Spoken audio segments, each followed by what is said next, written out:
I wouldn't worry too much about legs, to be honest with you. Legs are kind of cope. What muscle groups do you want to be hitting? What muscle groups do you want to be focusing on in order to build the most aesthetic physique? I would say the number one most aesthetic looking muscle group on guys would be the side delts, right? That's going to give you that wide frame look. Even if you have a thicker waist, that's another muscle would be the lats, right? The lats from behind especially give you that X frame, give you that V taper for even the people with thicker waists. Thirdly, I would say is actually the arms. Those from the front are gonna also make you look wider. If you look at pictures of bodybuilders, a lot of them from the front, the sides of their triceps poking out the sides is actually what's also giving them that wider look. Here are some niche muscle groups that you would actually want to focus on in order to have a more aesthetically pleasing physique. Number one, your neck.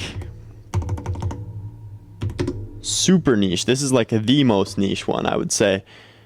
Who trains neck? No one trains neck. But training your neck can actually make it to where your head is just overall appearing more masculine and more attractive to people, right?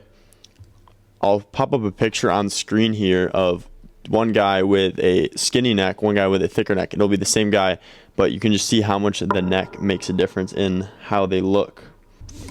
Forearms would probably be the second most important niche muscle group to hit.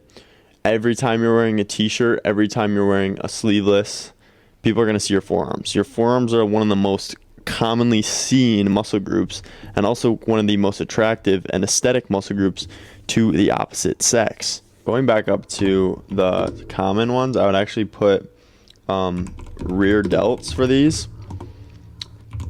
When you're walking and someone looks at you from the side, if your rear delts are developed, which most people either don't hit them or have underdeveloped rear delts, when you're walking from the side, it will give your shoulder that 3D look that just like looks insane and it's super aesthetic. One other thing I'll add in here is like the lower part of your traps. I know a lot of people say you don't want to hit traps directly because they're gonna make your shoulders scrunch up and you're gonna look like you have a more narrow frame. But I'm not talking about like hitting shrugs, like pulling the weight up. I'm talking about like a Kelso shrug where you're pulling the weight back. So you're hitting these top thicker parts of your back like here.